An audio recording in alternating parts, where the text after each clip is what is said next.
Magandang Biyernes ng hapon! Pilipinas, Luzon, Visayas at Mindanao. Mindanao, Visayas, Luzon, mabuhay!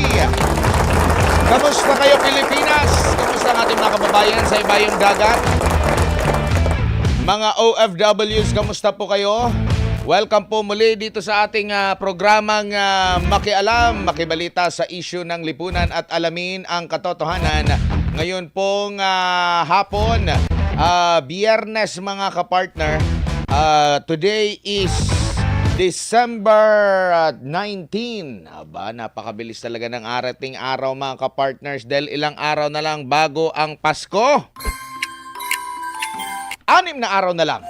Naku po. 6 days na lang pala mga kapartner. Ramdam nyo na ba ang Pasko mga kapartner? Ramdam nyo na ba ang Christmas or patuloy ang pagharap sa hamon ng buhay? Naku po, tatag lang sabi nga ni Pastor Apollo C. Kibuloy po mga kapartner. Maayong hapon sa itong mga kaigsuunang mga Bisaya diha sa Visayas o sa mga Cebuano speaking diha po sa Mindanao. Maayong hapon kaninyong tanang mga bay, mga dudong, mga inday, mga bulanon, mga sano, mga sana. Sa mga kapatid natin na Muslim, Assalamualaikum warahmatullahi wabarakatuh. Sa atin pong mga kababayan sa ibang dagat, magandang umaga, tanghali, hapon, gabi sa inyo pong lahat mga kapartners. Welcome po muli dito sa ating programang Makialam, Makibalita sa isyu ng lipunan at alamin ang katotohanan. Samahan niyo po kami sa mga susunod na sandali mga kapartners. Live na po tayong napapanood sa atin pong official YouTube channel na DZAR 1026 News. Sa ating mga kababayan, kung kayo po ay nanonood na at manunood pa lang, naku po, mag-log on na kayo sa inyo pong YouTube account at i-like na po ang atin pong live streaming. Makialam po mga kapartner at syempre mag-subscribe na rin po. Kung gusto nyo pong magpakulay, bahala na po kayo. Dito po sa ating programa, dito sa ating YouTube channel, hindi po sa pilitan ang pagpapasubscribe dito. Bawal lang pong tumanggi. Tayo rin po ay live na sa atin pong official TikTok account. Merry Christmas sa inyong lahat dito po sa mundo ng TikTok mga kapartner. Huwag kalimutan mag-tap na po sa inyong mga screens at para dumami pa ang atin pong mga viewers, no? At syempre ang inyo po mga messages po mga kapartners, huwag po kayong mag-alala. Babasahin po natin yan sa abot ng ating makakaya. Kung kayo po ay magpo-post na sa inyo pong kung saan man kayo nanonood, either sa TikTok ba, sa YouTube, i-post nyo lang po ang inyong mga greetings dyan, mga opinion. Huwag nyo pong kalimutan lagyan ng inyo pong mga lokasyon para at least alam ko po kung hanggang saan aabot po itong atin pong broadcast po mga kapartners. Babasahin po natin yan maya-maya. At syempre binabati natin pala ang ating mga kababayan na kagigising lang mula sa isang mahabang siesta. Oo, medyo dito sa Metro Manila, makulimlim ang panahon po mga kapartner. Sa inyo dyan, kamusta ang inyong weather? Hoping na nasa magandang weather po mga kapartner. Meron tayong magandang pag-uusapan ngayon po mga kababayan. At ating pong topic maya-maya lamang po, yung pong isang undersecretary ng DPWH na nag-resign po mga kapartner na isinasangkot sa anomalya sa flood control at sa iba pang proyekto na umano'y nakatanggap ng kickback at kung ano-ano pang mga aligasyon, abay nagtagpo ang walang buhay. Dyan po sa Benguet po mga kapartner, maraming mga espekulasyon ngayon ang lumalabas po mga kapartners. Mamaya hihimayin po natin yan. Kasi ito pa lang merong video rin na nag-resurface. Tinanong siya kung ano ang greatest fear o yung phobia. Ano ba yung phobia? Ang akin, may certain portion pero hindi naman talagang malubha. Pero sa kanya, sabi niya, ang phobia daw niya, greatest fear ay ang heights. So marami ngayon pinagtagpi-tagpi ng mga ilan sa ating mga kababayan yung kanyang naging pahayag na yon. At tapos, yung kwento rin nung driver na balisa daw yung kanyang pagtambayan dun No, merong mga kasi yun parang harang para hindi mahulog kasi ilog po yung nasa baba, mataas-taas po. Kung siya ay may takot sa height, bakit po siya doon nagpa-drop? Bakit siya doon una nagmuni-muni daw? Okay, so marami pong mga question ngayon mga kapartner. Ito ba ay may foul play? Ito ba ay dahil sa stress? Dahil sa, alam nyo na, yung kinasangkutan po? Marami na rin pong mga naging taga DPWH umiikot ngayon na istorya po mga kapartners. At yan po yung ating pag-uusapan ngayon pong hapon na ito. Pero bago muna yan, i-post nyo na ang inyo pong mga mensahe po sa atin at babasahin na po natin yan mga kapartners. Dito sa TikTok, huwag nyo pong kalimutan, lagyan po ng inyo pong mga pangalan, lagyan po ninyo ng inyo pong mga lokasyon para at least alam ko po kung saan po kayo naroroon at mabasa po natin mga kapartners. Beno, umpisahan na natin ang pagbabasa ng inyong mga greetings. Unahin muna natin dito sa ating YouTube po mga kapartners, no? Si Arcilia Zinea dito, talagang early bird ito, isang mapagpalang hapon, SMNI, DZAR, mga viewers, subscribers, ingat po ang lahat, ingat din po kayo. Naku po, magpapasko, ganyan ang nangyari, nakakapagtaka. Itinulak ba, nalaglag, nadulas, may utos na iba. Marami po kasing mga espekulasyon ngayon na lumutang po mga kapartners, no? Hindi ko lang alam kung meron bang mga CCTV nakahagip doon kasi merong isang gasolinahan kung saan nagtambay yung driver pero tuloy-tuloy pa rin naman no? Meron ding sinabi si Leandro Leviste na mahalaga din na makuha yung laman ng computer nitong si Undersecretary Cabral po mga kapartner. Meron ding utos si Ombudsman, itago daw agad yung cellphone. Ombudsman, talagang hands-on si Ombudsman po mga kapartner ukol dito. Agad niyang ipinag-utos blessed morning po Admar, SMNI family at sa lahat po maligaya at matatag na Pasko sa atin pong lahat mula sa gitnang silangan taga Middle East si Ive Meder.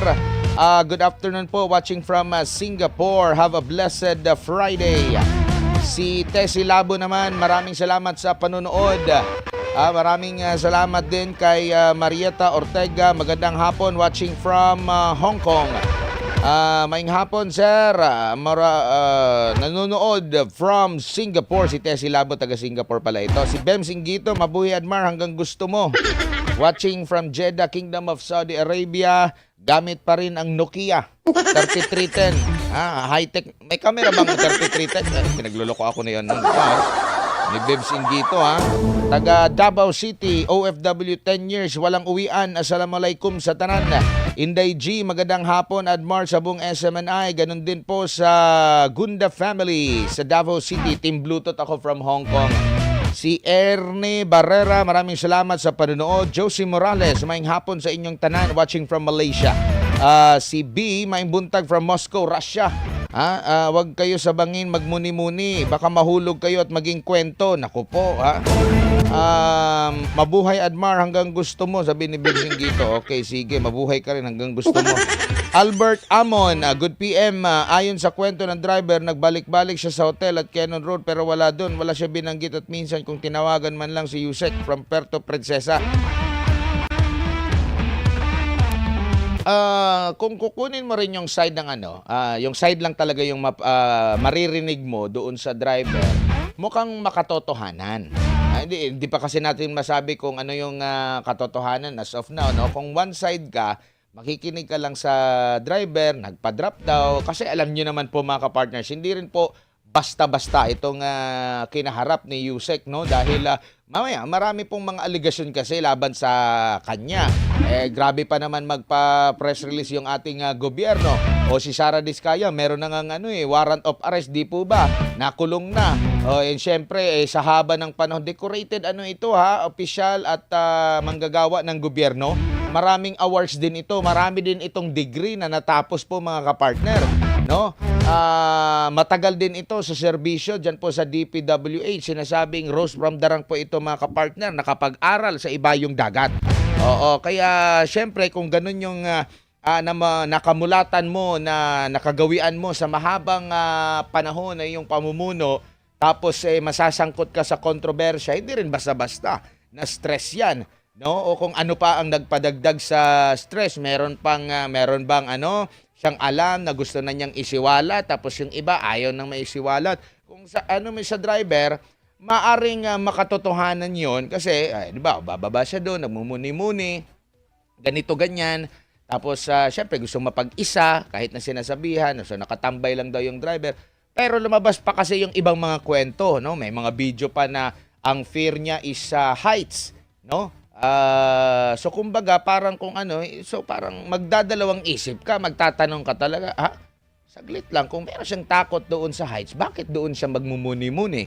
Wala siyang pagdadalawang isip. So nabubuksan na at marami pang mga katanungan mga kapartners, no? Depressed yung si Jose kaya naisipan niya. Sinabi pa ngayon, alleged nahulog.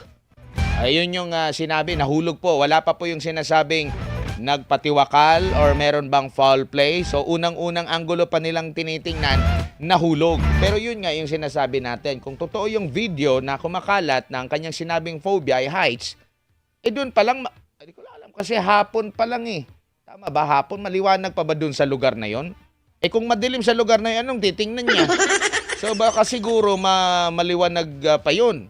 Di po ba yung nagpa-drop siya? Kung pagbabasehan natin yung driver, nagpa-drop ka doon kasi halimbawa kung gusto mo magmuni-muni, alam ka na magmuni-muni ka, ang tanawin mo madilim. So hindi ka makakapagmuni-muni doon. So ibig sabihin, maliwanag pa siguro doon sa lugar. Kasi sa mga kagaya ng lugar na yan po, dyan sa Benguet, maganda talaga yung tanawin. Pag halimbawa, sa nature, no? Sawang-sawa ka na sa mga gusali dito sa Pilipinas or sa Metro Manila. Pag makakita ka ng nature, medyo gumagaan yung sarili mo. Yun nga yung sinasabi ko. So, ibig sabihin kung maliwanag pa during that time. So, nakita niya yung itsura ng bangin kung gaano kataas. At kung totoong meron siyang phobia, magpatatatambay ba siya doon? Yan yung mga katanungan po mga kapartners. Pero higop muna tayo ng kape. Masarap ang kape pag mainit.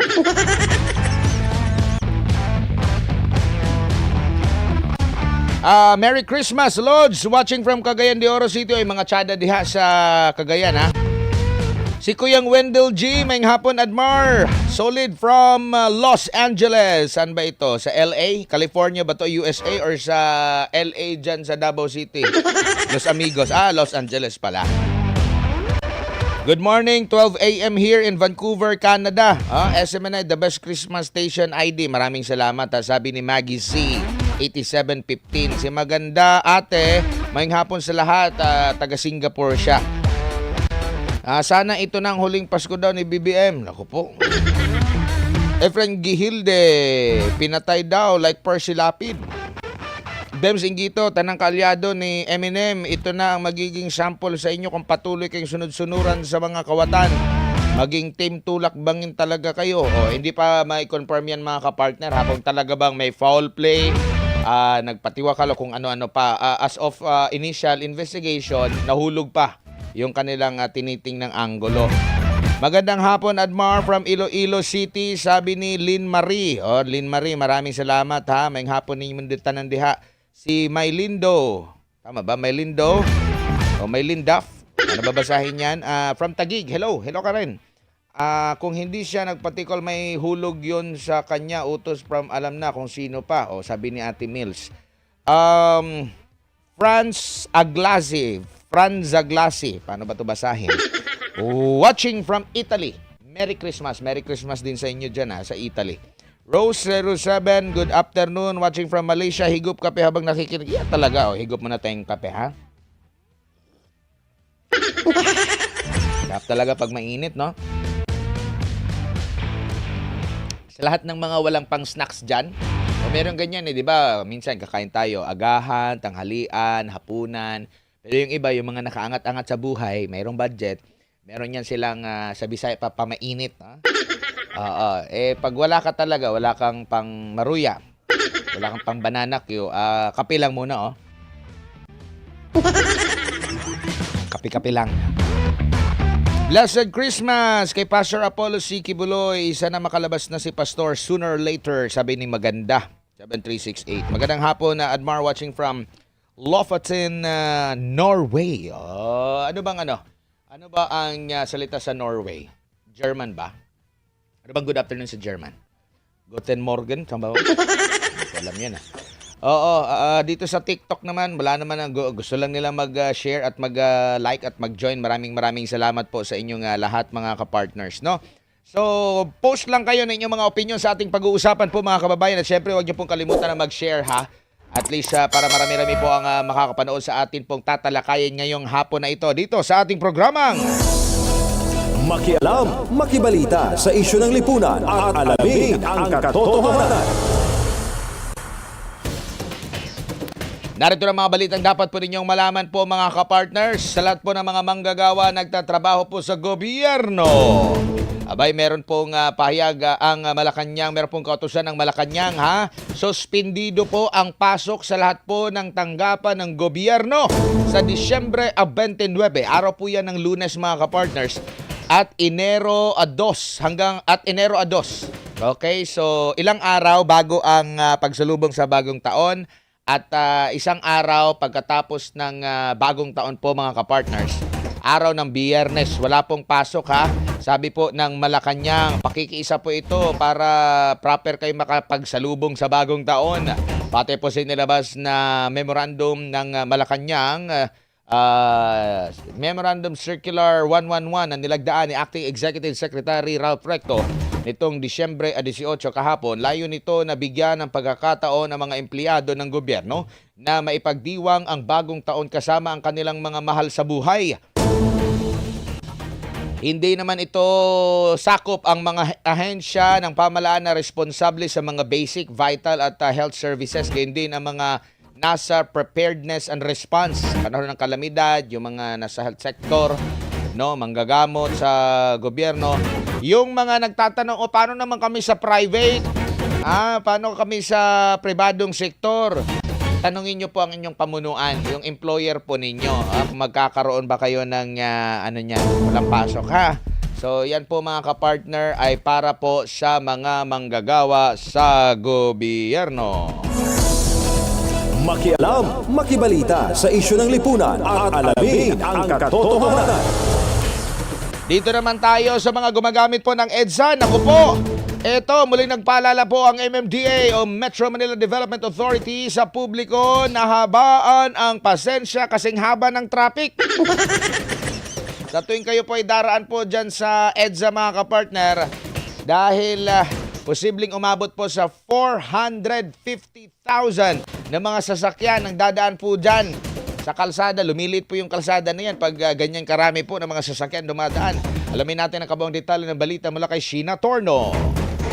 Nag-inspeksyon umaga ng Huwebes ang ilang opisyal ng Metropolitan Manila Development Authority o MMDA, LTO, LTFRB at Department of Transportation sa mga terminal ng bus sa kahabaan ng Cubao, Quezon City. Ito upang personal na malaman ang kalagayan ng mga pasahero, gayon din ng mga driver at konduktor na babiyahe palabas ng Metro Manila. Bukod sa sinasagawang random drug testing sa mga driver at konduktor, ay sinilalim din maging ang mga LTO enforcer. Ito po ay regular nating ginagawa para po to ensure na safe po at konbinyente yung ating mga pasahero, yung ating po mga drivers ay hindi po nakadroga. Kaugnay nito, pinaaalalahanan na rin ni Artes ang publiko lalong-lalo na ang mga magbabakasyon sa labas ng Metro Manila na habaan ng pasensya kung daraan sa EDSA. Noong nakaraang linggo lamang ay umabot na sa 437,000 ang volume o bilang ng mga sasakyan na dumaraan nito. Kaya habang papalapit ang Pasko, inaasahan anya nito na lolobo pa ang bilang ng mga sasakyan na lalong magpapabigat sa daloy ng trapiko. Ang in-expect po talaga namin ay heavy traffic starting tomorrow hanggang weekend po. Dahil marami na tayong mga kababayan na umuwi sa probinsya. We expect another 5 to 10% increase in the coming days. Last year kasi umabot tayo ng mga 451. So baka this coming weekend and the coming days, baka ma-achieve po natin yan. Mas mataas pa sa 451 na natala natin. Ipinag-utos na rin ng MMDA chairman sa mga law enforcement agency na huwag nang manghuli sa mga motorista na malit lamang ang nilabag na batas trapiko. Pagtunan na lamang anya ng pansin ang pagsasaayos ng mga daloy ng trapiko. Samantala, pinayagan na rin ng MMDA ang mga operator ng bus na dumaan sa EDSA na lalabas ng Metro Manila ngayong nalalapit na ang Pasko. Para sa Diyos at sa Pilipinas kong mahal. Ito si Sheena Torno, SMNI News. Yun daw mga maliliit lang yung violation, may pamasko sa inyo yung MMDA na hindi lang muna huhulihin kasi baka magdagdag pa sa abala, no? Pero hindi po ibig sabihin nito na, pwede na pala ako maging pasaway. Hindi po, no? Ini-extend lang nila yung kanilang pasensya. Oo, kasi alam niyo naman po, traffic, tapos paparahin mo pa yung mga sasakyan na yan. So magdudulot pa po ng karagdagang traffic. Kayo din po mababahala, no? Maaabala. Drivers, drug test, pero kahit yung presidente nila papadrug test, may pinipili lang. O, sabi ni Ate Mills, ang lalim ng hugot ni Ate Mills, ha?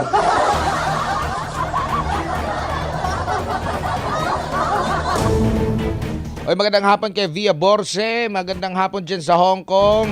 Kapag maliit lang yung violation, pwede na 100. Grabe naman si Sherry Vlog. Oy, maligayang pagbabalik, Sherry, ha? Parang ang tagal mong nawala, ha? Driver nakadroga pero presidente nakadroga, okay lang. Mirna Magno, hello everyone. Ito pa tayo sa ibang balita po, mga kapartner. Oy, meron ba kayong mga inaantay na mga balikbayan box? Sana all mayroon inaantay na balikbayan box. And matagal nyong inantay, mabot pa sa punto na yung nagpadala ng balikbayan box ay nakauwi na sa inyo. Hindi pa na ipapadala yung balikbayan. Baka nga siya pa yung kukuha ng balikbayan box na pinadala niya. Sinimula na po ng Bureau of Customs o BOC ang paghatid po ng mga inabandonang balikbayan boxes nitong Huwebes, Disyembre 18. Pinangunahan po ni Customs Commissioner Ariel de Pomoceno kasama ang mga opisyal at kawani ng BOC ang isinagawang inspeksyon at ceremonial distribution. Bilang simbolo ito ng konkretong aksyon ng ahensya upang tuluyang maresolba ang matagal ng suliranin ng mga OFW.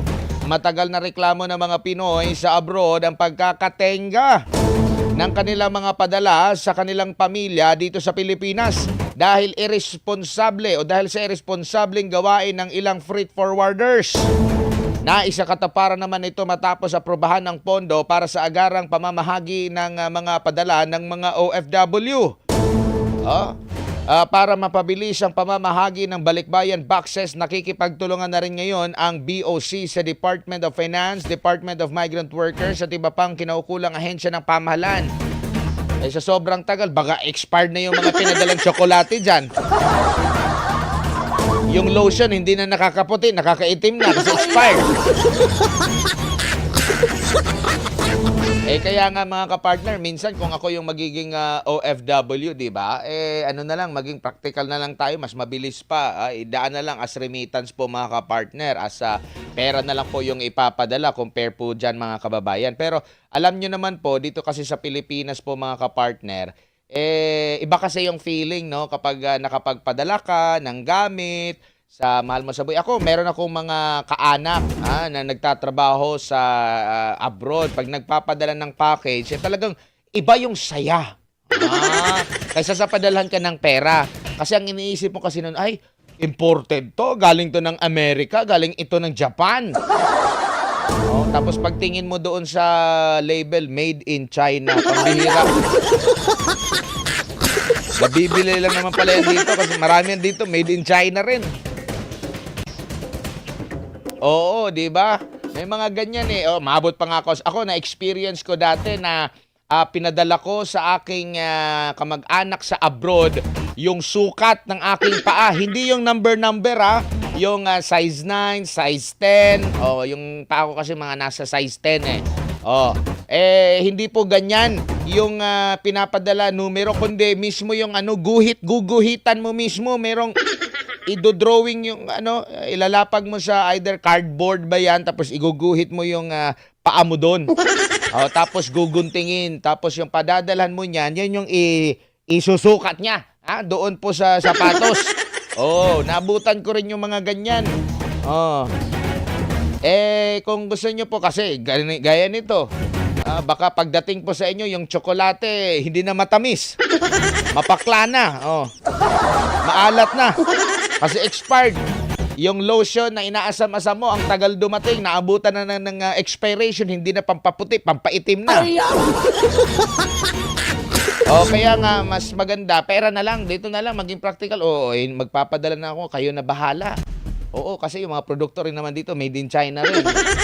Pero kung meron kayong ipinagkakatiwala ang mga freight forwarder, mga kapartner, kumbaga sa haba ng panahon, nakakaabot naman on time ang inyo pong mga balikbayan boxes, doon na lang po kayo tumangkilik. Pero doon sa mga first-timer din na magpadala, marami din yan magtanong-tanong kayo, maghanap kayo ng kaibigan na Pinoy dyan. Sa inyong lugar po. Saan ka ba nagpapadala? CC.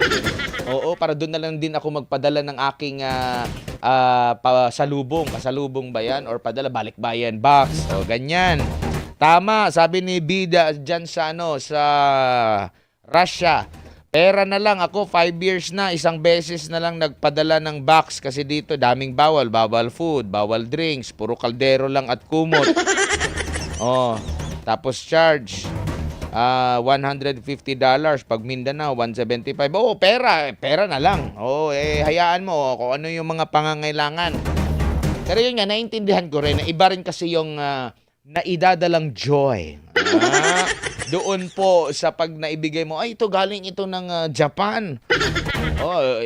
Ang ganda pa naman pampasalubong yung mga cup noodles sa Japan. Daming laman Dito kasi parang ang luwag-luwag ng yung mga cup noodles doon. Talagang maraming sahog. Good morning, Edmar. Advance Merry Christmas watching from Paris, France. Sabi dito ni Sherry Bag, nauna pa yung may mga ganyan kayang kwento. Nauna pa yung halimbawa si OFW nagpadala. Natenga doon sa customs kasi nga merong hindi sinunod yung freight forwarder. Nakauwi na lang mismo yung nagpadala. Siya pa ang nag-claim ng balikbayan box na pinadala niya. Hindi doble hago ba, kumbaga. Bisaya pa. Merry Christmas, Edmar. Merry Christmas. Uy, nasa Japan na pala ito si Sherry Vlog. Edmar, alam na alam mo ang tawagan ng mga OFWCC. Oo. Good morning. Okay, sige. Di pa ba? Mas maganda po, ano na lang, tawag nito, pera na lang yung ipadala nyo. Hayaan nyo na lang yung kung ano yung mga pangangailangan. Paintindihin nyo na rin. Mas mabilis pa, hindi pa mabigat. Biruin nyo, kalimbawa, box, papadala niya. So, gagastos pa siya doon mula sa bahay niya. Kasi, yung iba dyan, ang sistema po ng mga OFW na mahilig magpadala ng balikbayan box, bibilihan sila siguro early part ng taon, bibilihan sila, tapos pupunuin nila yan nila along the duration sa isang buong taon, siguro by November or by October, kung mapupuno na nila. Kasi hanggat mayroong kayang pasukan, halimbawa, nakikita, may sale dito sa Japan, ito ilalagay ko doon sa box. Hanggang sa mapuno yan, tsaka ipapadala in time sa panahon ng Kapaskuhan. Kung gusto nyo talaga, wag nyo na lang isabay po sa panahon ng Kapaskuhan. Wag nyo na lang pong sa during, kasi marami din po kasi nagpapadala niyan. Ipaintindi nyo na lang po sa inyong mga kaanak na papadalhan. Ganyan yung sistema ng mga OFW niyan. Kumbaga, halimbawa, may sale ngayon, lotion, ilalagay ko doon. After na naman ng ilang araw, may nakita na namang magandang pampasalubong or ilagay sa balikbayan box, yun na naman. Kaya Admar, ang uso ngayon, dyan na lang meron ng less sa box. Yun nga. Maging practical na lang po tayo. Hindi pa kayo sa mga OFW, hindi pa kayo maaabala ng husto kasi magdadala pa kayo ng box papunta doon sa forwarder doon sa bansa magrerenta ka pa ng taxi or kung meron kang sariling sasakyan, maswerte ka. Di po ba, ano pa ba? Kung pera lang, remittance, walang pwede ka lang magbaktas. Papuntang doon sa mga remittance center, padala mo lang, anak, meron akong ipapadala sa iyong pera. Ito. Di mabilis yung transaksyon. Hindi pa maabala, hindi pa pagdidiskitahan. Kasi yung iba, maswerte na ipapadala, okay lang, delayed. Yung iba talaga, nabutasan yung balikbayan box. Kinuha yung paborito ninyong tsokolate. May butas na. Yung sapatos po ninyo, wala na, hindi na pares. Nanakawin lang naman. Di ba? Sabi dito ni Rose, sa totoo lang po, mas mura po kasi dito magamit, almost 70% discount, lalo na mga kitchenware. Yun nga. Pero kung meron kayong trusted na mga freight forwarder, wala namang problema dyan. Ito lang naman kasi siguro, ang dahilan nito is yung mga irresponsableng mga freight Pero kung meron na kayong sa mahabang panahon, meron na kayong pinagkakatiwalaan, okay naman po yun siguro. No? Pero kung gusto niyo pong mas maging practical po kayo, pera na lang. Tama rin yung sinabi ni Rose kasi doon mas mura kasi, mas marami po yung mga nabibili. O depende sa diskarte po yan mga kapartner. Samantala sa iba pa tayong mga balita. Kinumpirma po ng Cebu Pacific na 3 individual ang hinarang at inusisa ng mga otoridad dyan po sa Katiklan Airport. Matapos umanong gumamit ng peking credit card sa pag-book ng mga flight ng Cebu Pacific at sa hindi otorisadong muling pagbebenta ng travel funds sa pamamagitan ng social media. Sa pahayag ng Cebu Pacific, naganap po ang insidente Huwebes kahapon sa Katiklan Airport at ayon sa airline, ang mga pasahero ay nagmula sa Davao patungong Boracay at nakatakdang bumalik sa Davao nang sila ay maharang ng mga otoridad. Kasalukuyang nakikipag-ugnayan ang Cebu Pacific sa Philippine National Police kaugnay ng insidente. Habang patuloy pa ang sinasagawang investigasyon, maring pinalalahanan ng airlines ang publiko na mag-book lamang ng flight sa pamamagitan ng opisyal na website ng Cebu Pacific, mobile app o accredited travel partners upang matiyak ng lehitimong booking at access sa garantisadong pinakamababang pamasahe. Babala pa ng Cebu Pacific, ang pakikipagtransaksyon sa mga hindi interesadong seller ay maaaring magdulot ng invalid o hindi kompletong booking, karagdagang singil o pagkantalan ng biyahe. Dagdag pa, ang mga pasahero nag-book sa hindi opisyal na channels ay maaaring hindi na makapag-book kapag online check-in, mag-rebook, mag-refund o nakapagdadagdag ng baggage at meals. Tanging ang mga official channel lang at kaakibat ng travel agencies ng Cebu Pacific ang otorisado magbenta ng tunay at balidong Cebu flights. Totoo po ito mga kapartners. Doon kayo sa pinagkakatiwalang mga travel agency. Pwede naman kayo dumiretso sa mga Cebu Pacific na mga ticketing outlet. Oo, wag yung nakikita nyo lang, ay mura to. Ay nako, baka mapapamura kayo kasi sa illegal na pamamaraan na book ang ticket po ninyo. Imbis na mag-enjoy kayo sa tourist destination, baka ma-stress kayong lalo. Yan po, tandaan po ninyo yan mga kapartner. Samantala, nilino naman po ng Department of Migrant Workers na inilikas muna ang mga Pilipinong guro sa Thailand bilang hakbang pangkaligtasan. Bunsod nga po ng tensyon laban sa Cambodia po mga kapartners. Ito, alamin natin ang balita mula kay Cherry Line.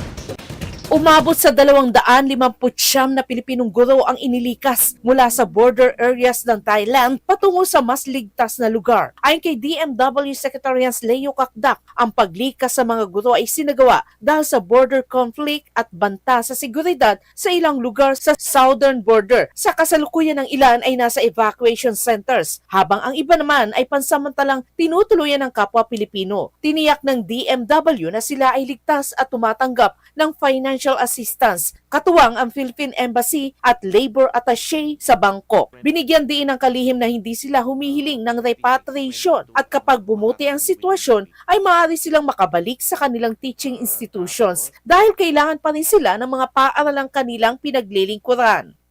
So evacuation, repatriation. Na-evacuate sila, but will they be repatriated remains to be seen at this stage kasi they are teachers and non-teaching personnel in schools along the Thai border with Cambodia. So obviously, pag tumila o humupa ang sitwasyon, they may be able to go back to their respective teaching institutions. Sa hiwalay na usapin, iniulat din na may 154 na Pilipino sa Thailand na naapektuhan ng pagbaha. Bagamat ligtas na sila at unti-unti nang nakababalik sa kani-kanilang lugar, nangangailangan pa rin sila ng tulong dahil nahinto ang trabaho at nasira ang ilang kagamitan. Patuloy ang tulong ng Philippine Embassy at Labor Attaché sa Bangkok. We're thankful once again to the Thai authorities. I mean, the situation obviously is under control by the Thai authorities, but But having said that, we are also looking out, based on the directive of the President, to look out for the welfare and well-being of our OFWs. We're also looking out for the welfare of our OFWs there na kung saan naantala ang kanilang trabaho o di kaya na-damage yung kanilang property.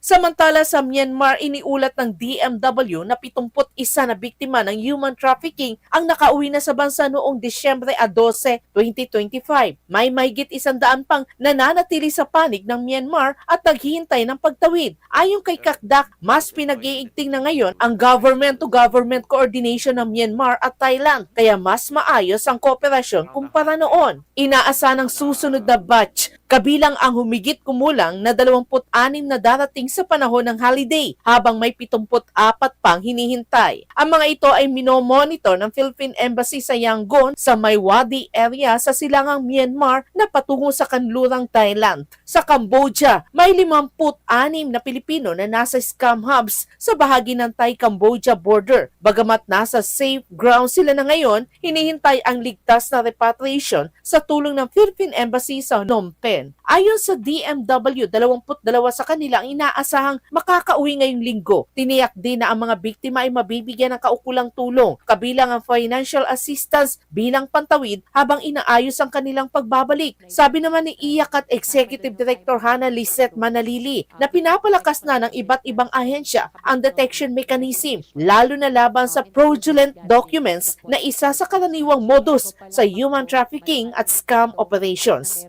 Hindi lamang improving yung access for our traveling Filipinos, but also improving the mechanisms for us to monitor kung legitimate. So lahat ito kino-consolidate natin sa enhanced immigration system, advanced passenger information system, para matukoy, no, pagdaan doon, lehitimo ba yung dokumentong sinumite. Para sa Diyos at sa Pilipinas kumahal, Cherry Light, SMNA News. Oy, may komento dito, si B, sabi niya, nung umuwi din ako, wala akong dalang tsokolate kasi maraming tsokolate dyan, imported sa atin. Pero ginawa ko, nag-beach na lang kami, tapos nag-groceries, kaya sanay na sila pag uwi ko, wala akong tsokolating dala. Ganun ba? Samantala, sa iba pang mga balita, mga kapartner, inanunsyo po ng Department of Education o DepEd ang promosyon ng mahigit 16,000 guro sa pampublikong paaralan. Sa ilalim ito ng Expanded Career Progression o ECP program. Maliban sa na-promote na, ay meron pang mahigit 41,000 na mga guro ang nakapila para sa promotion. Itinuturing ito na malaking hakbang sa pagkilala ng serbisyo ng mga guro at pagpapataas ng kanilang moral. Ayon sa DepEd, matagal nang handa ang maraming guro na umangat ang kanilang ranggo at tungkulin ng ehensya na tiyaking gumagana ang sistema para sa kanila. Ang hakbang ay alinsunod na rin sa direktiba ng Malacanang na hindi dapat magretiro ang isang guro na nananatiling ranggong Teacher 1. Dapat maranasan nila ang pag-angat habang nasa serbisyo pa. O yung sinabi, may nabasa ko dito, bakit Davao na naman yung na-mention, papuntang bida na naman yung Davao. Ang nabanggit, Davao to Katiklan, kasi nga po, ang airport naman po kasi is nasa Davao City. Alangan naman galing doon sa walang airport. Ano ba mga airport sa sa Mindanao? Davao, meron din doon sa Laguinding, yung mga kilalang mga airports. Zamboanga, may mga ganyan. Samantala, sa iba pa nating mga balita, nalagpasan po ng Ilocos Sur, Ilocos Sur to hindi Norte ang Bulacan bilang lalawigan na may pinakamataas na kita para sa 2024. Ayon po sa 2024 Annual Financial Report ng Commission on Audit o COA, umabot sa 9.721 billion pesos ang kita ng Ilocos Sur nung nakarang taon. Tumaas ito ng mahigit 140% mula sa 0.039 billion pesos noong 2023. Sinasabi ng COA na tabako ang rason para sa malaking pagtaas ng kita ng Ilocos Sur. Bilang isa sa pinakamalaking producer ng tabako sa bansa, nakatanggap ang Ilocos Sur ng 6.901 billion pesos mula sa Tobacco Excise Tax Fund noong nakaraang taon. Oy, dyan naman po sa Caraga, mayong hapon kaninyong tanandiha, inaasahan po ang pagtaas ng arawang sahod ng mga manggagawa sa Caraga Region. Simula po yan sa susunod na taon, Enero 3, January 3. Ang anunsyo po sa anunsyo po ng National Wages and Productivity Commission o NWPC mula sa kasalukuyang 435 pesos magiging 455 pesos na ito. Magkano lang ba ang idinagdag? Oo, mula 435 to 455, 20 piso. Pagdating sa 1 ng Mayo, muling na madadagdagan ng 20 piso ang minimum wage at magiging 475 piso. By batch pa ito. Bukod sa mga manggagawa sa pribadong sektor, tataas din ang buwan ng sahod ng mga kasambahay sa rehiyon. Mula sa 6,000 pesos, magiging 6,500 na ito simula sa susunod na taon. Maliban sa Caraga, una nang nag-anunsyo ng aumento ng sahod sa Mimaropa, Zamboanga Peninsula at Cordillera Administrative Region. Samantala, makaka-avail na ng emergency loan sa ilalim ng State of National Calamity ang mga miyembro ng SSS. Ayon po yan sa kay Pangulong Marcos Jr. Bago ba ito? Para hindi naman ata bago. Laging nagpe-press release at nagre-remind yung SSS na every merong panahon ng kalamidad sa mga lugar na apektado ng kalamidad po mga ka-partners. Agad-agad yan sila mag-o-offer ng calamity loans. Ito, alamin natin na balita mula kay Creslin Cataro. Hindi na siya pwede. Inanunsyo ni Pangulong Ferdinand Marcos Jr. na magbibigay ang SSS ng emergency loans sa mga miyembro nito simula ngayong Disyembre upang makabili agad ng mga pangunahing pangangailangan. Sa isang video message na nilabas nitong Huwebes, sinabi ng Pangulo na ang pautang ay may mababang interes na 7% at may kasamang 6 na buwang moratorium sa pagbabayad. Ibig sabihin, pagtanggap ninyo ng loan galing sa SSS, sa 6 na buwan, sa unang 6 na buwan, hindi kayo kailangan magbayad para sa loan amortization. Para naman mapagaan ang inyong dala. Binigyang diin din ni Pangulong Marcos na maaring gamitin ang loan para sa mga pangunahing pangangailangan, lalo na sa emergencies. Dagdag pa niya, patuloy ang kanyang pakikipag-ugnayan sa SSS upang makahanap ng iba pang mas ligtas at makatarungang alternatibo sa microloans at emergency loans. Maganda po ito kasi imbis na pupunta po kayo sa 5-6 at mapasubo sa malalim na utang, ay meron na kayong magagamit at ang babayaran lang ay 7% lamang. Noong Nobyembre 6, idineklara ng Pangulo ang isang 1-year state of calamity sa ilalim ng Proclamation No. 1077 bilang tugon sa malawakang pinsala mula sa kalamidad at bilang paghanda sa darating na mga natural disaster. Para sa Diyos at sa Pilipinas kong mahal, ito si Creslin Catarong, SMNI News. Samantala, inatasan din ni Marcos Jr. ang Department of Health na palawigin ang panahon ng paghahain po ng hospital claims sa PhilHealth. Mula 6 na pong araw o 60 days ay magiging 120 araw, 120 days. 120 days po mga kapartner ang filing period ng hospital claims upang matugunan ang mga pagkakantala sa reimbursement na nararanasan ng ilang pasilidad sa pangkalusugan.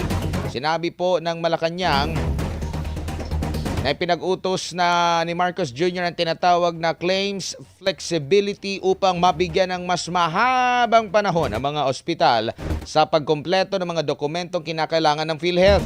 Inilabas ng Pangulo ang direktibang ito kasunod ng mga ulat na mahigit 1 bilyong pisong halaga ng return to hospital claims ang hindi pa nababayaran.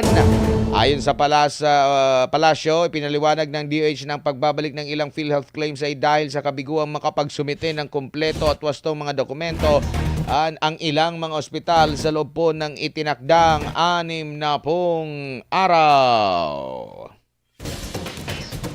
Samantala, marin pong kinundina ni PPP Party List Representative Harold Duterte ang paglilipat ng pondo ng PhilHealth sa National Treasury na anyay may direktang epekto sa serbisyong medikal at kalusugan ng mga Pilipino. Giit ng mambabatas, dapat may managot sa naturang hakbang at hindi ito ipapasan sa mga nag-aambag sa ahensya. Narito ang balita ni Jason Rubrico. Sa gitna ng patuloy na pagtaas ng gastusin sa ospital, muling nabigyang pansin ang mahalagang papel ng PhilHealth bilang sandigan ng mga Pilipino sa oras ng karamdaman. Ngunit sa halip na palakasin ang benepisyo ng mga miyembro, naging usap-usapan ang pag-transfer sa National Treasury ng 60 bilyong pisong excess funds ng ahensya na nakalaan sana para sa serbisyong medikal. Ayon kay Congressman Harold Duterte, ang pondong ito ay naka-earmark para sa kalusugan ngunit kinuha at ngayoy planong ibalik sa pamamagitan ng alokasyon sa 2026 national budget. Isang hakbang na aniyay hindi makatarungan para sa mga nag-aambag sa PhilHealth. Well, para sa akin, it's not fair sa mga nag-contribute sa PhilHealth, no? Ay naka-earmark na yan para sa healthcare system sa mga contributors, kahit hindi, no? Sa Pilipino. And then kunin nila ngayon, pasa nila sa 2026 budget. Parang they're frying us on our own mantika. Bisaya pa. Binigyang diin ng mambabatas na ang pagkawala ng pondo ay may direktang epekto sa mga pasyenteng umaasa sa tulong ng PhilHealth, lalo na sa panahon ng matinding krisis sa kalusugan. PhilHealth money equates life sa mga Pilipino sa hospital. Because they're banking on that one in times of health crisis. Nag-contribute yan nagtatrabaho yan. Tapos, just in case magkasakit, may mapunta matakbuhan. So para sa akin kasi I have my time sa hospital before I became a congressman, no. Nagserbisyo ako sa hospital. I used to be by profession a nurse, no. Ang 60 bilyong pisong PhilHealth Fund ay bahagi ng reserve funds ng ahensya na inilipat at ginamit ng national government para sa iba pang gastusin. Dahil dito umabot ang usapin sa Korte Suprema. Sa naging desisyon ng Supreme Court, inatasan ang pamahalaan na ibalik ang nasabing pondo sa PhilHealth na isasagawa sa pamamagitan ng alokasyon sa 2026 national budget. Giit ng ilang mambabatas, hindi nito binubura ang pananagutan sa nangyaring paggalaw ng pondo. Dapat lang may managot, no? May magiging accountable dyan sa mga movement na yan ng pera ng taong bayan. Well, dapat lang. Siguro, di naman ako abogado, no? Pero dapat may accountability sa lahat ng mga actions kasi pera ng bayan yan So, you cannot just by whims, ka-earmark na yan para dyan, tapos imumo dito. So, may some program here na ma-left out. So, hindi ganun sana yun Para kay Duterte, mahalaga ring malinawan ang publiko kung saan napunta ang pondo bago ito ibalik. Well, kailangan talaga yan Kailangan talaga kasi unang-una, galing sa buwis natin yan, sagrado yan, no? So, kung saan napunta yan, kailangan talagang explain yun. Kasi nakasit aside na for this program, tapos i-move mo, hindi tama yun, no? So, nasa ombudsman na yan, kung paano nila mapapanagot, tapos to put pressure kung saan napupunta yung pera na yon. And then, kung kailangan lang i-liquidate kung saan napunta, they have to do that for the public to know because that's people's money. Nanawagan naman ang mambabata sa pamunuan ng PhilHealth na tiyaking mapoprotektahan ang kanilang pondo para sa 2026 at iginiit na ang kalusugan at buhay ng mga Pilipino ang direktang nakataya rito. Para sa Diyos at sa Pilipinas kong mahal, ako si Jason Rubrico, SM9 News. Samantala, matapos naman po ang ilang araw ng mainit na talakayan at mahabang sesyon, tuluyan ng inaprobahan ng Bicameral Conference Committee ang 2026 budget ng DPWH. Pero may malaking bawas. Umabot sa higit 20 bilyong piso ang tinapya sa pondo ng ahensya matapos tukuying overpriced ang ilang proyekto. Narito ang balita ni Troy Gomez. Inaprobahan ng Bicameral Conference Committee madaling araw ng Huwebes ang panukalang 529.6 bilyong pisong budget ng DPWH para sa fiscal year 2026. Naganap ang botohan mula alas 12 ng gabi hanggang alauna ng umaga bago tuluyang pumasa ang panukala sa Bicam na binubuo ng Senado at Kamara. Ayon kay Senate Committee on Finance Chairman Senator Sherwin Gatchalian, nagmula ang 20.7 bilyong pisong bawas sa tinawag na savings matapos ipatupad ang Revised Construction Material Price Data o CMPD na isinumite mismo ng DPWH. Ang savings na nakuha ho natin is 20.7 billion pesos. No? So ito po yung savings na nakuha ho natin from the reduction of overpriced materials. So again, ulitin ko, base po doon sa submission ng DPWH, sa bagong submission ho nila, na dito po sa bagong adjustment factor, pinasok na nila yung logistics, pinasok na ho nila yung hauling cost at iba pang mga cost. So naging mas near actual, no? Hindi pa siya actual but near actual na po yung cost nila. At Dagdag ni Gatchalian, ang bagong costing ay mas tumutugma na sa aktual na gastos ng mga proyekto. so ang resulta ng na savings na nakuha ho natin ay 20.7 billion pesos. So confident po ako sabihin na wala nang overpriced na materyales sa loob po nitong budget na ito.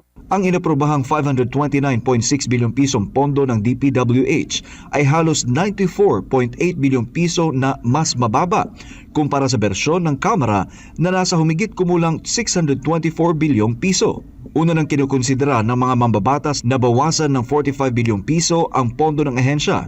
Ngunit matapos suriin ang updated construction cost data, nagkasundo ang Bicam na limitahan sa 20.7 bilyong piso ang kabuang bawas. Sa ilalim ng napagkasunduan, 16.5 bilyong piso sa natipid na pondo ang ililipat sa Philippine Health Insurance Corporation o PhilHealth, habang 4.2 bilyong piso naman ang mapupunta sa National Disaster Risk Reduction and Management Fund o NDRRMF.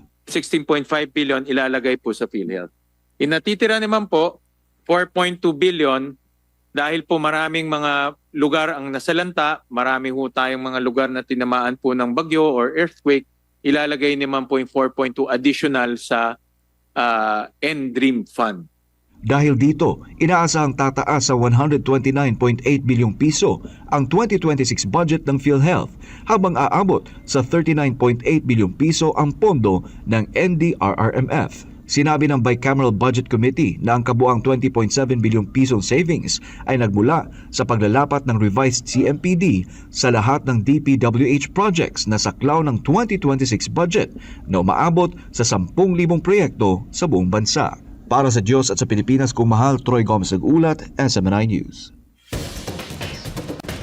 Samantala, yung Malacanang naman, tiwalang may panahon pa para maiwasan ang reenacted budget sa susunod na taon. Narito balita ni Creslin Catarong.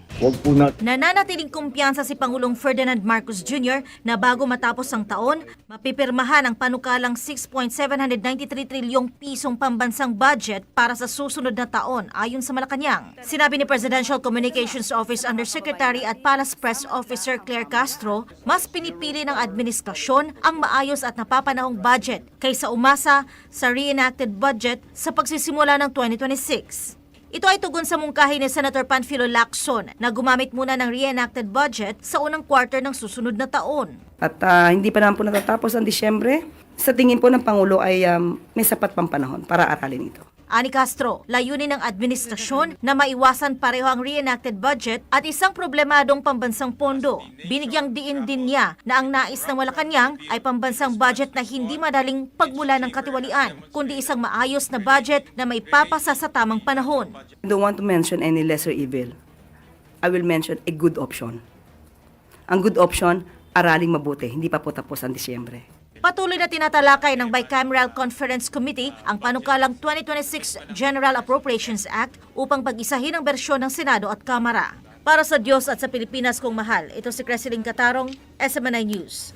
Samantala, sa ibang balita, yung testimonya naman ni Ramil Madriaga, abay pinasinungalingan po ng isang malapit na kalyago ng mga Duterte at napamura pa ito. Narito ang balita ni MJ Mondihar.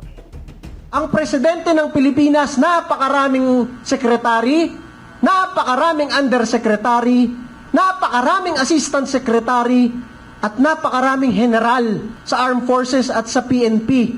Maliban pa sa napakaraming opisyal galing PMA at PNPA, ikaw na walang ranggo sa AFP at PNP, ikaw ang inutusan for counterintelligence. Hindi na napigilang magmura ni former National Youth Commission Chairman Ronald Cardema matapos basahin ang testimonya ni Ramil Madriaga, ang nagpakilalang bagman ni Vice President Sara Duterte. Sa kapihan sa PDP-HQ sa Maynila, isa-isang pinasunungalingan ni Cardema ang affidavit ni Madriaga. Sometime in 2018, I was formally assigned by President Duterte to work for the Presidential Security Group. Masabi ko sa inyo, kahit pulis at sundalo ka, kahit graduate ka ng Philippine Military Academy at Philippine National Police Academy o Officer Candidate School, hindi ka agad makakapasok ng PSG kung hindi ka mag-VIP training sa PSG mismo. Si Madriaga, na nakakulong ngayon sa Camp Bagong Diwa sa Taguig sa kasong kidnapping, ay inuugnay si VP Sara na tumanggap umano ng pondo mula sa Pogo at drug lords. Batay sa mga report, si Madriaga umano ay lider ng isang notorious kidnap for ransom group. Pero sa kanyang affidavit, siya raw ay advisor ni former President Rodrigo Duterte at ni VP Sara sa usaping legal. In 2018, I was introduced by President Duterte to his daughter Davao City Mayor Sara Duterte and likewise tasked by the President to provide intelligence gathering involving politics, law, to Mayor Sara Duterte. Pare, abogado si Rodrigo Duterte, abogado si Sara Duterte. Napakaraming abogadong nakapaligid sa kanila. Ikaw ang inutusan mag-provide ng legal advice kay Sara Duterte. Alam mo talaga sinungaling eh.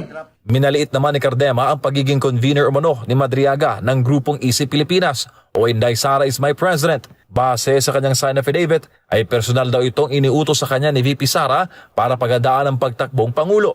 When Mayor Sara Duterte won as Vice President, I was tasked to form the Vice Presidential Security and Protection Group. Walang nga.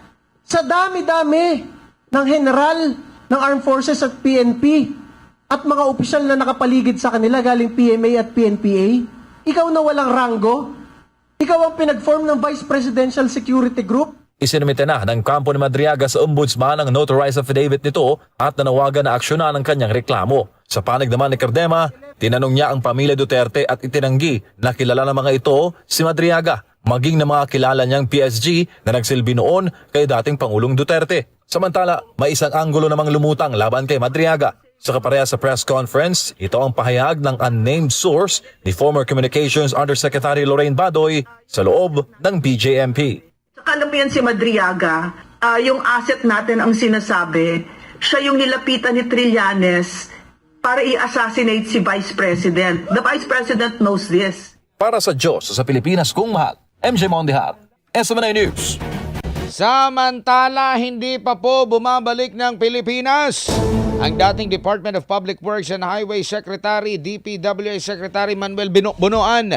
Kasunod nga po ng kanyang pag-alis patungong Estados Unidos noong nakaraang buwan.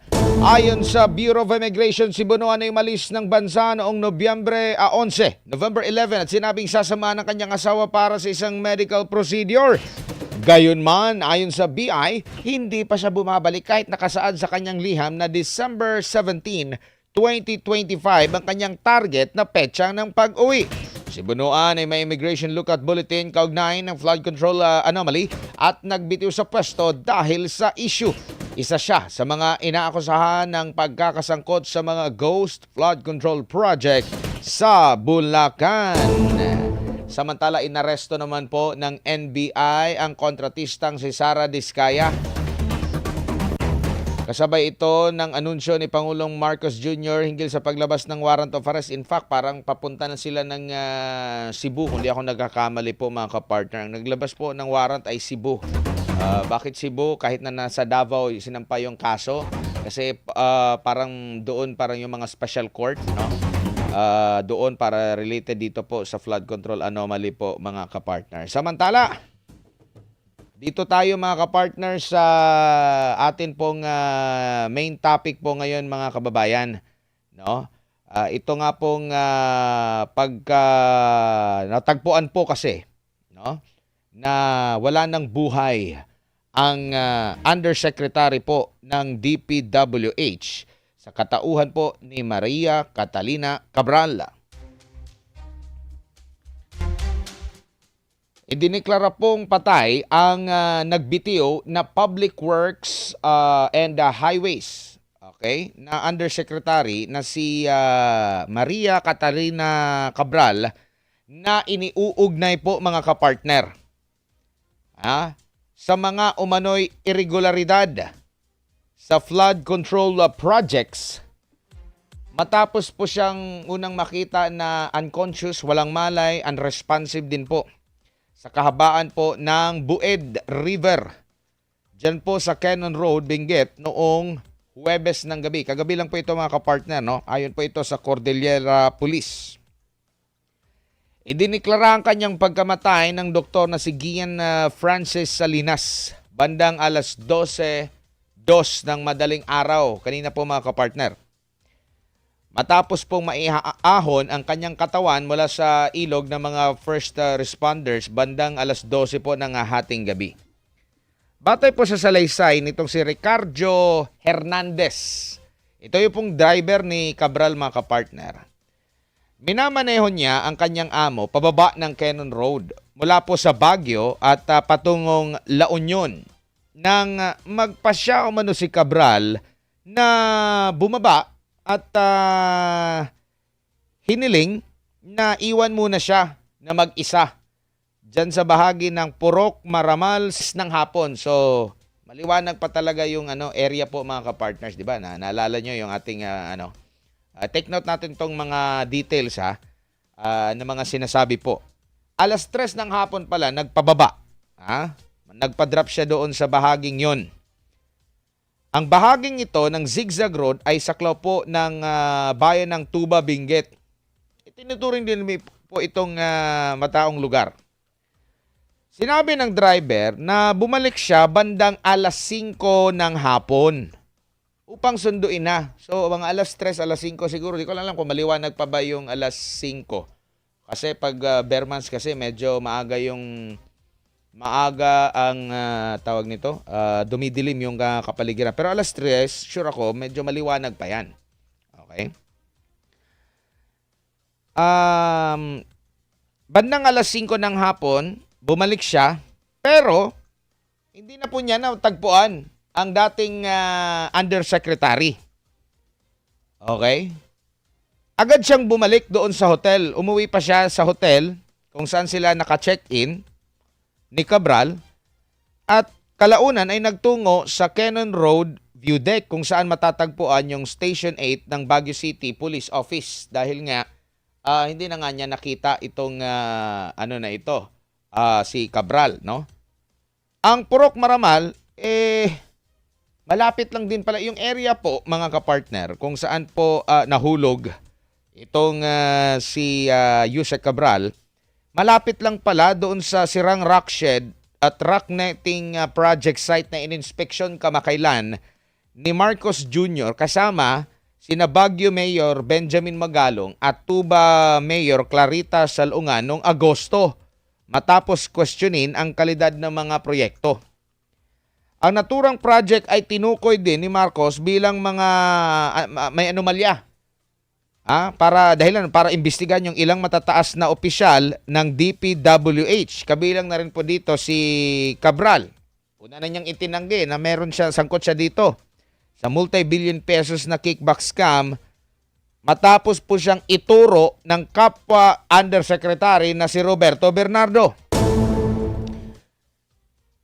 Okay. Dito muna tayo sa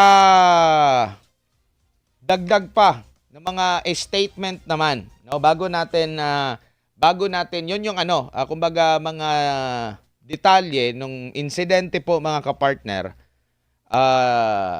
bago tagpuan na walang malay o patay na itong si Undersecretary Cabral. Nagpalabas po ng statement dito ang DPWH. Okay? I-quote ko lang yung kanilang sinabi. Pwede din natin ma-flash sa ating screen. The Department of Public Works. Okay, baka pwedeng yung ano lang yan. Or yung kanilang picture. Pwede naman yung kanilang official statement. Ayan. The Department of Public Works. Pwede ba nating ma-zoom para at least mabasa na ating mga kababayan? The Department of Public Works and Highways, DPWH, extends our deepest condolences to the family of former Undersecretary Maria Catalina Cabral during this difficult time. Undersecretary Cabral served the department for more than 40 years. Ang haba na pala, no? Mahigit 4 na dekada na pala itong nagsilbi sa DPWH. And her loss will be mourned throughout the organization. We recognize the profound loss the family is facing and offer our sincerest prayers. The department urges everyone to respect the family's need for privacy as they mourn and come to terms with the sudden loss. We thank you for your compassion and understanding. Okay? So, basahin din natin yung ilan pa sa mga naging pahayag naman ng ilang mga personalidad, no? Sunod natin dito yung komento ni Attorney Rowena Guanzon. Dati pong yung ano lang niya, yung quote lang niya mismo. Huwag nang isama yung image. Okay? Hindi man yan quote niya. Yung itong nakalagay lang dito, yung statement niya, yung post niya mismo.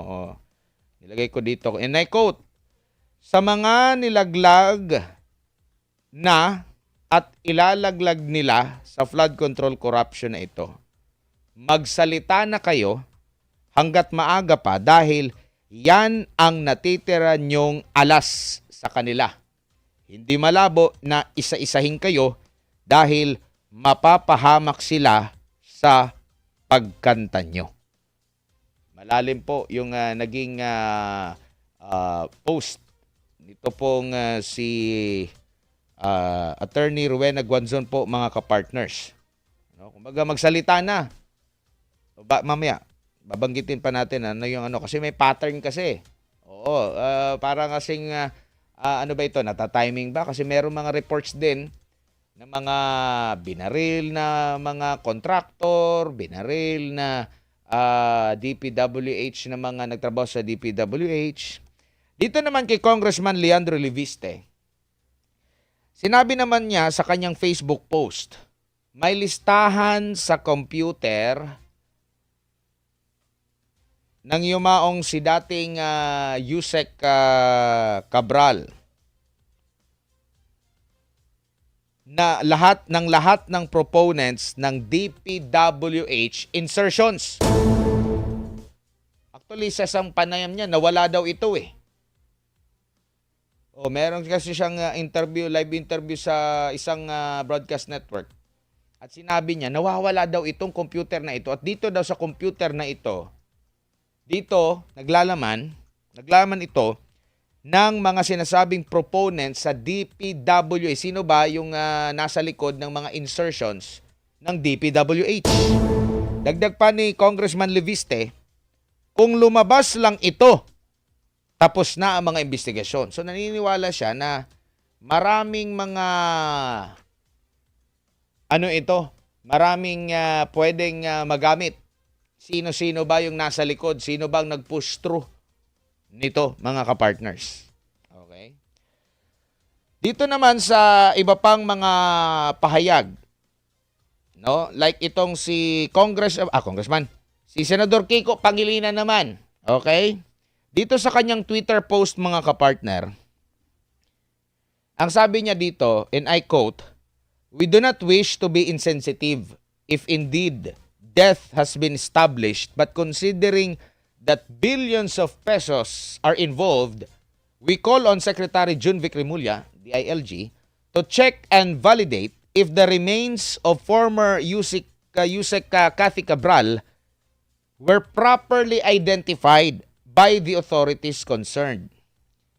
faking death to escape criminal liability for corruption has happened before. So kumbaga, para sa kanya, dapat i-validate ng husto ng otoridad, ng kapulisan, ng otoridad po mga kapartner, kung ito bang sinasabing namatay, ayaw nyo maging insensitive, pero dahil nga meron daw na pangyayari noon, gusto niya na matiyak na itong namatay ay talagang si dating Yusek Cathy Cabral talaga. Kasi meron kasi niya isang na-convict na noon itong textbook scammer na sa mahabang panahon nagtago sa batas at pineke yung kanyang pagkamatay. Yun naman yung punto ni Senador Kiko Pangilinan. Gusto niya na matiyak talaga na si Cabral ito kasi meron kasing pangyayari noon na pineke yung kanyang pagkamatay. Considering billions daw po yung involved. Okay? Si Senate or si House Senior Deputy Minority Leader naman, Edgar Erice ng Caloocan, ito naman yung kanyang pananaw ukol nga po dito sa pagkamatay ni dating Undersecretary Cabral. Sabi niya, hindi daw malayo ang posibilidad na baka may foul play. Kumbaga, merong nasa likod kung bakit namatay itong si Undersecretary Cabral. Ito naman yung kanyang pananaw po mga kapartner ni Senior Deputy Minority Leader Egay Erice. Okay? Si Senador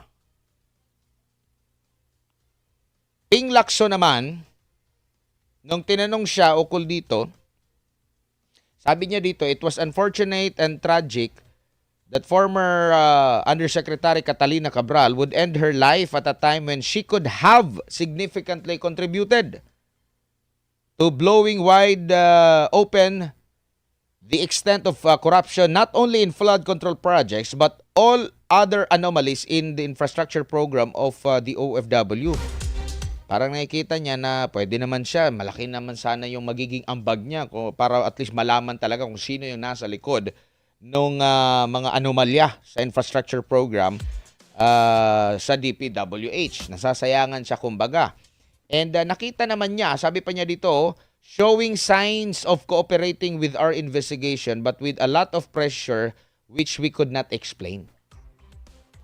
So hindi rin basta-basta kumbaga sa laki ba naman ng issue, na hype kasi nga ito televised mga kapartner. Di po ba nakita nyo po yung kay Diskaya, sa lahat po mga binulgar na mga pangalan. So hindi rin po basta-basta yung pressure, stress na naidulot po nito. Okay, sino pa ba ang nagbigay ng pahayag? Okay, ito. Meron pa marami tayong mga nakitang dito nagbigay po ng kanila po mga statement. Ito naman si Senador Jinggoy Estrada. Sabi naman niya,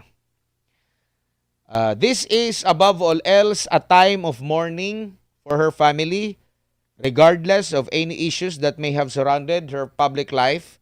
We must remember the human loss involved. Let us give her grieving family the space, peace, and understanding they need during this extremely difficult time. Sadya naman talaga mga kapartner kasi biruin nyo, malapit na yung Kapaskuhan. No? Okay.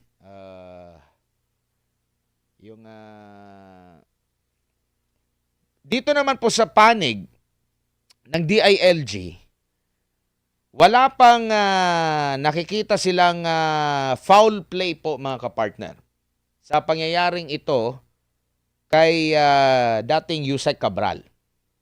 At itinuturing naman ngayon na person of interest ang driver nito. Okay? So, nabanggit na natin, nakwento na natin kung ano ba yung sinabi ng driver. Okay? Sa katauhan ito ni Ricardo Hernandez na sinabi niyang bumaba, nagpababa doon sa bahaging yon. Kung makikita nyo po kasi mga kapartner, yung area na yon, bangin po kasi siya tapos ilog na sa baba, no? So pag kung totoo yon, alas 3, edi kita niya yung paligid. Alam nga naman magmumuni-muni ka ng madilim. Oh, di ba? So, nagmuni-muni siguro para at least mawala daw yung stress, no? Kung magbabasihan natin yung sinabi ng driver. So, ano pa ito, maliwanag. Pero meron kasing mga nagsi-circulate ngayon na video. Sa social media po mga kapartners. Tinanong siya ano ba yung kanyang kinatatakutan? Matinding kinatatakutan or phobia mga kapartner. At ang sabi niya kasi doon, heights. So ibig sabihin, kung itutugma mo siya, yung video na yun na tinanong siya kung ano ba yung phobia mo, meron ka bang phobia, ano yun? Heights. At saka yung kwento ng driver, parang magtataka ka talaga. Kasi kung nakikita niya ang area na malalim, kasi sinasabi 20, 30, 40, para mga ganyan, ang lalim po ng bangin po mga kapartners, mataas po yun. Kung meron kang takot sa heights, magmumuni-muni ka ba doon?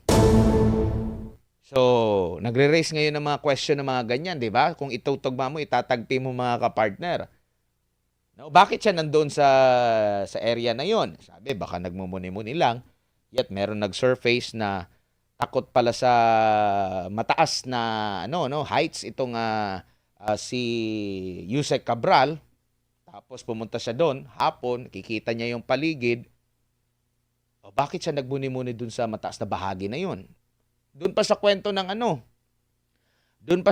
ng driver, sinasabi rin niya na lagi niyang pinagsasabihan yung kanyang yung Yusek na, uy, mag-ingat ka dyan, baka mahulog ka, yung mga ganon, ganyan. So parang may something na parang hindi nagtutugma, may takot sa tapos nagsabi pa na, uy, mag-ingat ka dyan. So parang hindi nagtutugma yung mga kwento. Pero hindi natin sinasabi na ito na yung conclusion po mga kapartners. Nilalatag lang natin sa inyo yung mga nagiging ganap, no? Mga kababayan. Okay. Sino ba ito muna? Si dating DPWH Cabral.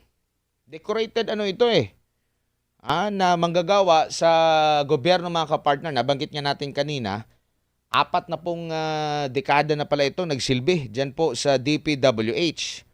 Okay? Ipinanganak siya May 23, 1962 po mga kapartner. Okay? So, ang kanyang edad ngayon ay 63 years old. Okay? Career official siya, rose from the ranks. Mula sa pinakamababa talaga hanggang sa nakuha niya yung pinakamataas na posisyon sa DPWH bilang undersecretary. Isa po siyang lisensyadong civil engineer. Okay? Naging kauna-unahang babae na pangunahan o naging pinuno ng Philippine Institute of Civil Engineers na in-establish noong 1973 pa. So, yung mga civil engineers dyan o nag-aaral sa pagiging civil engineer, alam kung ano yung PICE. Nagsilbi rin siya bilang National President ng Road Engineering Association of the Philippines mula 2019 hanggang 2021. Naging professional chair din siya ng Engineering, Science and Technology sa Polytechnic University of the Philippines. Okay, nakapagtapos siya ng kanyang elementary at high school sa Holy Trinity Academy and nag-graduate sa degree ng Civil Engineering dyan po sa University of the East, UE po mga kapartner. Okay, meron siyang doctorate degree na 2. Isa sa Business Management at Public Administration. Meron din siyang master's degree sa Business Administration, sa Economics, Strategic Business Economics. Okay, meron din siyang mga awards na ipinarangal sa kanya. 2021 PEZA, Galing Pinas Ecozone Partnership Award, Kinilala din siya sa 2020 Excellence Award ng Philippine Federation of Professional Associations, 2021 PRC Outstanding Professional of the Year in Civil Engineering. Kauna-unahang babae na rank and file employee na nakamit yung pagiging undersecretary ng DPWH. Okay? Ano pa ba? Siya ang naging Undersecretary for Planning and Public-Private Partnership, PPP, at nangangasiwa sa infrastructure planning and programming ng DPWH at yung mga PPP projects ng DPWH po mga kapartner. Board of Director din siya ng National Irrigation Administration. Okay. So yan po yung background nitong si Maria Catalina Cabral, mga kapartner. Okay. Yung pagkakasangkot naman ni Cabral po mga kapartner sa anomalya. Ito. Noong September 7, nagbunyag po si Senador Ping Lacson, chairman po ito ng Senate Blue Ribbon Committee, ng isang umano'y mabigat na alegasyon kaugnay sa budget insertion. Kung saan kanyang sinabi na may staff member na nooy minority leader pa na si Tito Soto III na Senate President na ngayon, nakatanggap umano siya ng tawag mula kay Undersecretary Maria Catalina Cabral para humiling ng insertion sa staff ni Senador Tito Soto.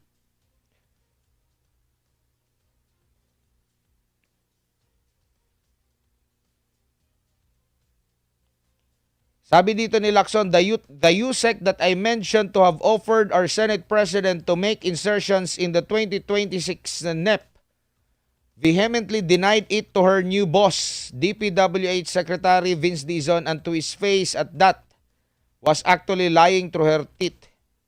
Dapat alam niya na hindi ako basta nagsasalita na walang katibayan. Itinanggi ito na Cabral, sinabi kay DPWH Secretary Vince Dizon, pero nanindigan ito pong si Lacson na totoo yung pangyayari at hindi siya magsasabi doon ng wala siyang katibayan. Noong pagdinig naman ng Senado o ng Kongreso o ng Kamara last September, humarap itong si Cabral po mga kapartner. Dahil nga po dito sa kontrobersya na isinasangkot yung kanyang pangalan, nagbitiw po sa pwesto si Cabral dyan po sa DPWH noong September 16. Tinanggap po ni DPWH Secretary Vince Dizon ang kanyang resignation. Pero sinabi naman ni Senador Rodante Marcoleta, ang dating chairman naman ng Senate Blue Ribbon Committee, during that time, na yung pagbibitiw sa pwesto ni Cabral ay hindi ibig sabihin o nangangahulugan na ligtas na ito sa mga pananagutan kung mapapatunayang sangkot siya sa mga umano'y anomalya sa flood control projects. Noong November naman, hiniling ng ICI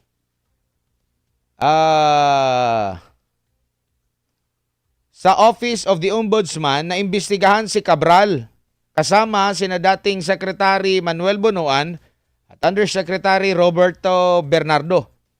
Kaugnay ng posibleng paglabag sa Code of Conduct and Ethical Standards for Public Officials and Employees. Kaugnay nga po dito sa maanumalyang mga flood control project. Sabi dito, the Commission has recommended that the Ombudsman assess whether there is potential violation of the Code of Conduct laban nga dito sa nabanggit natin ng mga pangalan mga kapartner. Noong December 11 naman, inimbitahan ng ICI isitong si Cabral para maging resource person nila sa nagpapatuloy nilang investigasyon, hindi sa maanumalyang flood control project. Pero kung di ako nagkamali, parang hindi ata ito sumipot ba? Or meron pang sumunod, no? Meron namang sinabi po itong si Yusek Roberto Bernardo na si Cabral umano ang humihiling sa kanya na magsumite ng listahan ng mga proyektong may kaugnayan sa lump sum fund allocations ng DPWH. Isinagawa ng ICI ang huling pagdinig nito para sa taong noong December 11. Gayunman sinabi ng komite na bagamat inimbitahan si Cabral na dumalo, wala silang natanggap na kumpirmasyon mula sa dating opisyal po mga kapartner. So marami po ang espekulasyon sa kung ano ang tunay na nangyari dito po kay Undersecretary Cabral. Siya ba ay aksidenteng nahulog? Siya ba ay nagpatiwakal? Or meron bang nasa likod ng kanyang pagkamatay po mga kapartner? Ipinag-utos po ng ombudsman, oy, i-secure ninyo yung cellphone. Talagang mabilis talaga, abtik, kumbaga, abtik ng si Ombudsman Remulla. Mabilis talaga yung payag. I-restore yung cellphone, i-keep ninyo. O, baka may mga huling mensahe yan. Sana para at least for transparency magkaroon ng kopya lahat. Alam niyo na, nandun pa rin yung agam-agam, baka hindi maging transparent yan lalo na maraming mga pag-question, lalo na maraming mga sinasabing involved dito, o baka may mga takipang mangyayari ha. Para naman kay Congressman Leandro Leviste, i-check po ang yung kanyang computer. Asa na 'yon? O nandoon naglalaman. Nako po. Baka binura na 'yon kung totoo man na nandoon yung naglalaman kung sino yung mga proponents, sino yung mga nasa likod ng mga insertions na yan mga kapartner. Nako. Samantala, kakapasok lang na balita kanina mga kapartner, nagbalik ulit ng pera si Henry Alcantara ng DPWH, dating DPWH District Engineer. Mayaman talaga, no? Natatandaan ninyo, 100 million pesos una niyang ibinigay. Part ng 300 million pesos na kanya ipinangakong ibabalik. Abay, nagsuuli ulit ngayon, 71 million pesos. Wow. Pero sino nga ba yung nasa pinakalikod nito? Sino bang balyena? Baka bulinaw lang na. Utak bulinaw. Oh, di ba? Samantala, may bagong general manager ang MMDA. Oy, kayo dyan ha, yung mga pasaway sa traffic ha. At kung ano pang mga trabaho ng MMDA, may bagong general manager. Sino? Si dating PNP Chief. Napaka-chip. Nicolas Torre mo po mga kapartner. Nako. Yan po ang bagong general manager ng MMDA po mga kapartner. Si dating PNP Chief. Yan siya. Siya yung bagong general manager mga kababayan. Samantala, wala na tayong oras sa ating programang Makialam. Huwag kalimutan po mga kapartner na mag-like, comment, share, mag-follow, mag-subscribe na po sa ating official YouTube channel DZR 1026 News, sa atin pong TikTok account DZR 1026 SMNI Radio. Maraming salamat po mga kapartner ha. Ilang araw na lang bago magpasko. 6 na araw na lamang po mga kapartner. 6 days to go. 6 dias na lang. Pasko na!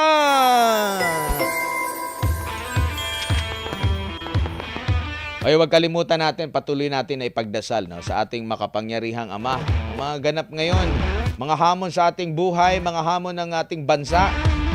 Pagpatuloy natin ang pagdarasal at paniniwala at pananampalataya na malalampasan natin ang ating mga pagsubok, lalo na yung kinakarap ng ating bansa. Ngayon mga kapartner, sa gitna po ng mga abusado, nasa likod ng mga injustices, pagdasal din po natin sila na baka maliwanagan pa po sila mga kapartner sa hinaharap. Ilayo tayo sa mga abusado, mga durobo, mga masasamang mga elemento po mga kapartner. Huwag nyo pong i-absent yan sa inyo pong mga panalangin sa ating makapangyarihang Ama. Sumayin nyo po ang programa Makialam. Sama-sama po ulit tayo next week mga kapartners ha. Dito pa rin sa DZR 1026 SMNI Radio. Live po tayo sa online. Maraming salamat po sa inyong pakikinig at panonood. Paalam!